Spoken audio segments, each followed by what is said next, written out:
Desde siempre, la noche ha cautivado a hombres y mujeres.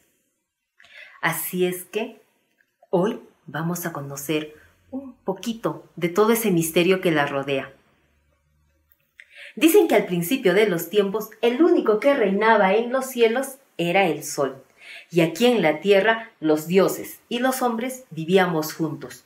Juntos, pero separados por el gran río Amazonas. Del lado de los dioses vivía el dios serpiente, en una casa realmente enorme, pero con solo 3 habitaciones. Una para él, otra para su hija y otra para guardar los tesoros.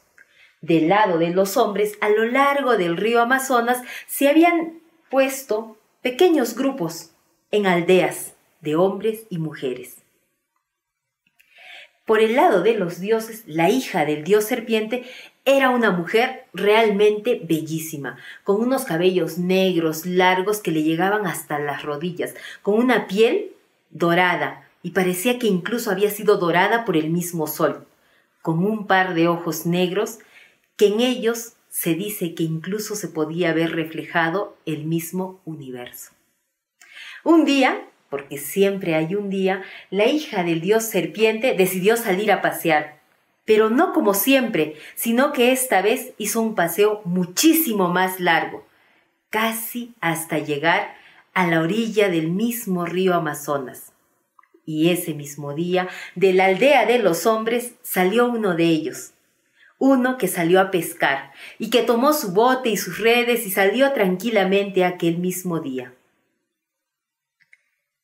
Estaba él tranquilamente echando sus redes cuando de pronto, nunca, pero nunca había visto una mujer tan hermosa. Aquel dice que fue amor a primera vista. Por su parte, la hija del dios serpiente, que estaba tranquilamente paseando y contemplando la belleza de todo aquel lugar, de pronto fue como: nunca, pero nunca había visto un ser tan extraño, nunca había visto en su vida a un hombre. Dicen que a partir de aquel día, la hija del dios serpiente empezó a hacer cada vez más frecuentes sus salidas y sus paseos largos. Y del lado de la aldea de los hombres, aquel hombre empezó a salir cada vez y cada día a pescar y a echar sus redes. De tanta curiosidad y de tantas ganas de volver a ver a aquella mujer, dicen que nació el amor. Y un día, la hija del dios serpiente decidió simplemente subirse al bote de aquel hombre y pasar a la aldea de los hombres. Los días pasaron felices, las semanas pasaron encantadas, los meses llegaron y un día, simplemente la alegría de aquella mujer empezó a desaparecer de su rostro. El hombre que la conocía también empezó a preguntarle qué era lo que le pasaba, por qué se veía así, por qué había perdido la magia, la alegría, y ella le dijo que no había pasado nada, pero ante la insistencia de él finalmente le confesó que ella extrañaba mucho a su padre, pero también extrañaba la noche. ¿La qué?, le preguntó él, y ella le dijo: la noche, y le intentó explicar lo que era la noche. Le dijo que era una sombra oscura que lo cubría todo, que había luna, que había estrellas, pero por más que se lo explicó, aquel hombre no podía comprender de lo que ella hablaba, y es más, lo que ella le contaba incluso le daba miedo. Así es que ella, en su desesperación por intentarle explicar, le dijo que la noche era un tesoro que tenía guardado su padre, y él dijo: por ahí hubiéramos empezado, un tesoro, entonces armemos un grupo de hombres que vaya a buscarla. Y así lo hicieron. Dicen que de la aldea de los hombres escogieron a los más valientes, a los más audaces, a los más creativos, y fue una comisión que fue hasta la casa del dios serpiente en busca de la noche. Cuando llegaron, vieron aquella casa tan grande y quedaron tan impactados que nadie se atrevía a tocar la puerta, y entonces era como... Y nadie se atrevía a tocar la puerta hasta que el más valiente fue como... La puerta de la casa del dios serpiente se abrió. Y en cuanto lo tuvieron delante, ellos con mucho, pero con mucho miedo le dijeron: Señor dios serpiente, ¿sabe qué? Estamos viniendo aquí por encargo de su hija. Es que ella nos ha dicho que extraña la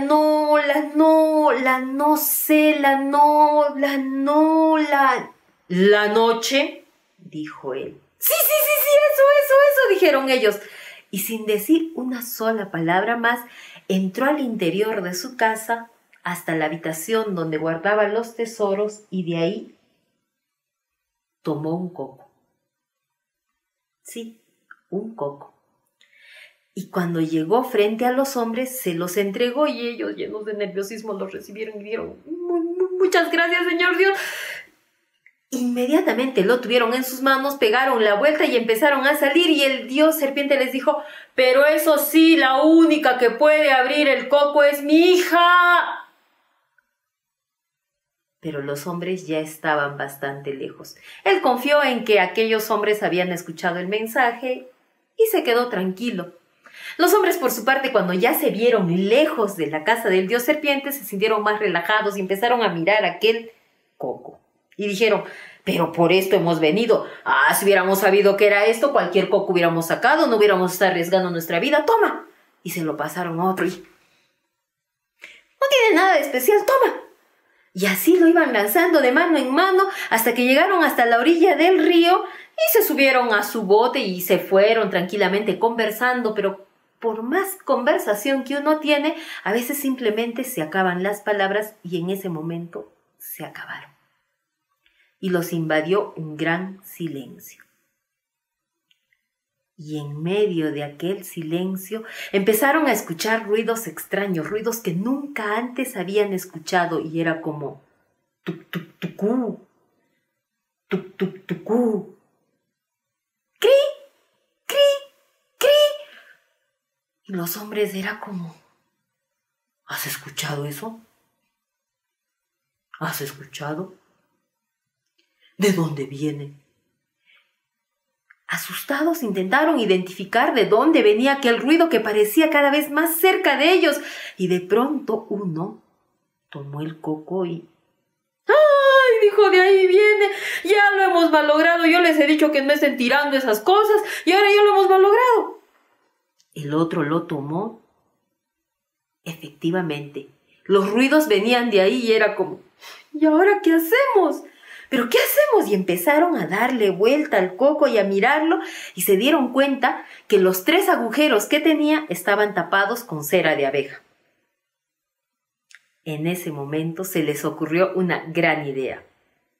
Remaron rápidamente hasta la orilla, juntaron unas piedras, juntaron leña y prendieron fuego. Cuando el fuego estuvo lo bastante alto, tomaron el coco y lo empezaron a calentar en ese fuego. Cuando la cera de la abeja estuvo lo suficientemente caliente y blanda, se escuchó una explosión y del coco empezó a salir una sombra negra que lo cubrió absolutamente todo. Cuando todo estuvo cubierto, en la aldea de los hombres, la hija del dios serpiente comprendió lo que había pasado. Así es que empezó a recorrer todas y cada una de las casas de la aldea pidiendo pequeños trozos de lana que las mujeres le entregaron, y ella con sus manos los fue juntando, uno a uno. Dicen que los colores que sobre todo le entregaron eran entre el rojo, amarillo, anaranjado, y cuando tuvo un hilo lo suficientemente largo, lo tomó y dividió el día de la noche. Dicen que es por eso que hasta el día de hoy, cuando vemos llegar el atardecer en ciertas épocas del año, vemos cómo el cielo se pinta de esos colores, entre amarillo, rojo y anaranjado. Pero ustedes se preguntarán, ¿qué pasó con aquellos hombres? No se sabe si fue premio o castigo, pero aquellos hombres que abrieron el coco quedaron convertidos en monos, que hasta el día de hoy guardan esa gran curiosidad por las cosas. Las piedras que rodeaban aquel fuego se convirtieron en animales nocturnos que hasta el día de hoy rondan por la selva amazónica. Y el fuego, El fuego con el que se abrió aquel coco se convirtió en el ninapuma, que hasta el día de hoy conocemos como el jaguar.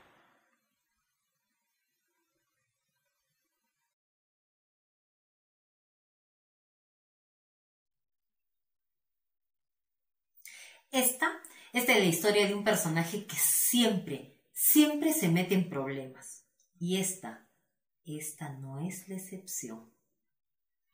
Estaba por ahí caminando un zorro después de haber hecho una de sus tantas fechorías con mucha, pero con mucha sed. Así es que cuando vio la laguna se acercó tranquilamente hasta allá, pero en lo que estaba pisando, pisó algo blandito y dijo, no puede ser, no puede pasarme esto a mí. Levantó lentamente la patita y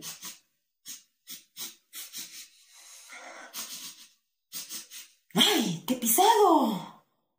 Cuando miró lo que había pisado, era un pequeño sapito. El sapito, indignado porque aquel zorro lo había pisado, estaba esperando las disculpas del caso, disculpas que el zorro no estaba dispuesto a dar.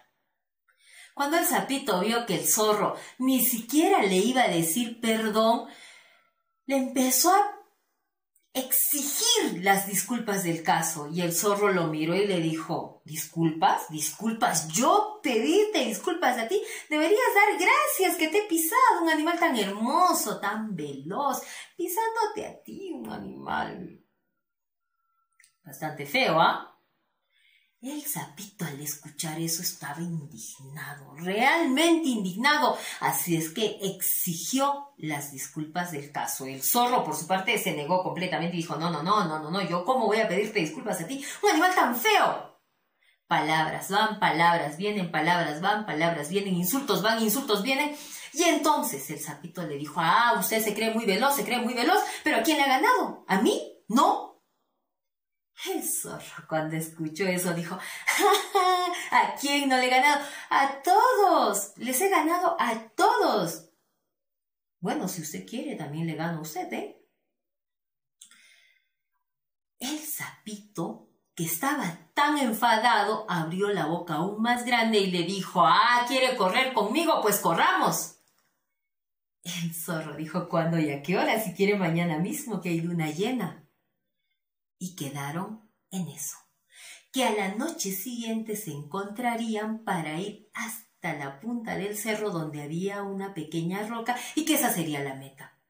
Y el zorro, sabiéndose ganador, le dijo, eso sí, si yo gano, usted pa' dentro. El sapito cuando aceptó se dio cuenta que se había metido en un gran problema. Y cuando estamos en problemas, las horas pasan rápido. Así es que el sapito se fue a su casa, le contó a su esposa lo que había pasado, ella se echó a llorar, y entre llanto y preocupación llegó la mañana. Y entre preocupación y ver qué hacían, llegó el mediodía. Y entre la preocupación, ver qué hacían y cómo resolvían el tema, llegó la hora de la carrera.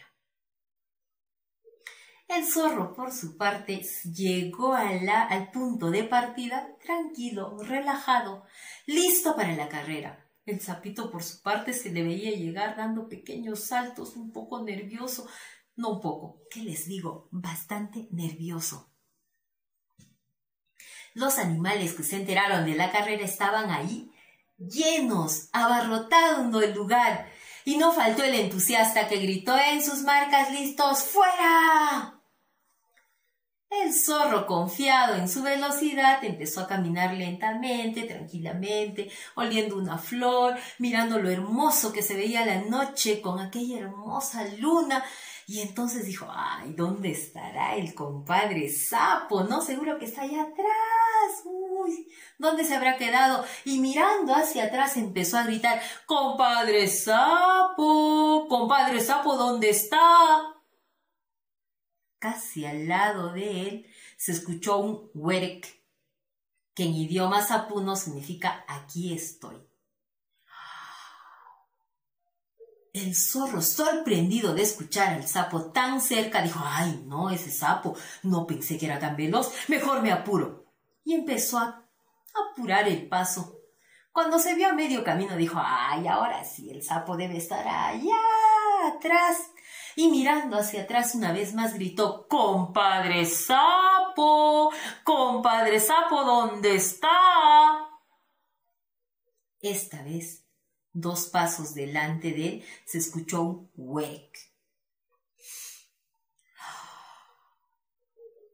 ¡No!, dijo el zorro. ¡Ese sapo seguro que ayer se ha puesto a entrenar y ahora me quiere ganar! ¡Mejor yo me apuro! Y empezó a correr a toda velocidad porque ya veía la piedra que era la meta bastante cerca y dijo: no, a mí nadie me gana. Y corrió lo más rápido que pudo y cuando tuvo la piedra cerca, puso la pata. Y luego levantó la cabeza para verse ganador, pero para su sorpresa estaba sentado ahí el sapito. El zorro lo miró y le dijo: ¡ay, compadre sapo, qué tramposo me ha resultado usted! Me ha mandado por allá por el camino donde había piedras, había espinos, había trampas, hasta una laguna casi he tenido que correr, ¿ah? Y yo no le voy a reconocer este triunfo, usted me ha hecho trampa. Y diciendo esto, y sin reconocer que había perdido, se fue de ahí. Ustedes dirán: ¿y cómo es que el sapito le ganó al zorro? ¿Quieren saber el secreto?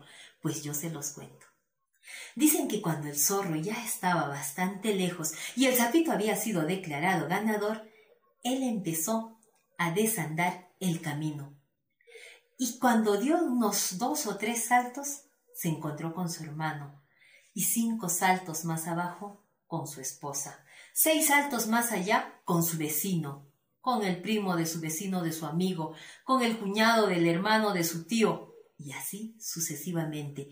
En todo el camino se habían puesto una fila de sapos. Y dicen que esa es la única vez en la que un zorro perdió en carreras con un sapo.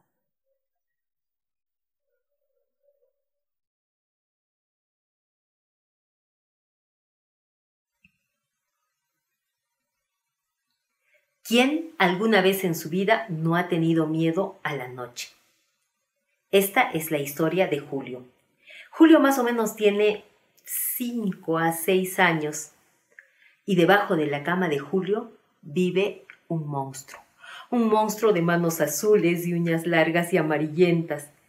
Julio lo conoce muy bien porque lo ha oído varias veces debajo de su cama, ha oído sus risas, ha oído rasquidos y ha oído los gruñidos. Esos son los que le dan cada vez más miedo. Sus padres no le creen y le dicen que seguro que eso es producto de su imaginación, que eso le pasa por mirar mucha tele. Pero ser niño no es tan fácil. Nadie te toma en serio. Y entonces cuando hay veces Julio en las noches escucha aquellos ruidos, grita. Su papá va a ver debajo de la cama y le dice que obviamente no hay nada. Pero ya sabemos que los monstruos se pueden hacer invisibles a propia voluntad. Al día siguiente de esa noche terrible en la que había escuchado de todo, Julio se fue muy triste a su jardín, preocupado y no sabía qué hacer. Entonces habló con su amigo y le contó todo lo que ya saben ustedes: los ruidos, las risitas, los rasquidos, los gruñidos. Entonces su amigo lo miró y le dijo: es que tienes que cerrarle el paso. ¿Cerrarle el paso?, dijo Julio. ¿Pero y eso cómo se hace? Es fácil, le dijo. Seguro que esos monstruos han hecho un agujero debajo de tu cama y es por ahí. Simplemente tienes que ir, taparlo y asunto solucionado. Yo me deshice así del mío. Julio se quedó completamente sorprendido. Pero de solo pensarlo, se moría de miedo. Así es que pensando en cómo podría hacer eso, se fue a su casa y en la noche fue terrible. Otra vez los ruidos, otra vez las risitas, otra vez los gruñidos. Y al día siguiente, debajo de su cama, encontró su calcetín todo lleno de babas. Julio dijo que esto no podía continuar. Así es que se armó de valor. Bueno, no solo de valor, tomó una linterna, se puso un casco y por si acaso la tapa de una olla y se metió tranquila y sigilosamente debajo de su cama. Ahí estaba, había un agujero y cuando Julio se acercó a mirar qué había en ese agujero, vio una habitación espantosa. Había unos personajes, los cuadros de unos personajes de 3 cabezas, 4 ojos. Estaba por salir y... ¡ah! Un suspiro se le escapó. Y él estaba a punto de salir corriendo cuando de pronto escuchó una voz muy, pero muy extraña que decía algo así como: ¡Mamá, mamá! ¡Debajo de mi cama hay humanos! Y una voz aún más extraña que le contestaba y le decía: ¡ay, hijito! Tú sabes que los humanos no existen. Seguro que es producto de tu imaginación. No, mamá, debajo de mi cama hay humanos, yo los escucho, siempre hacen ruido.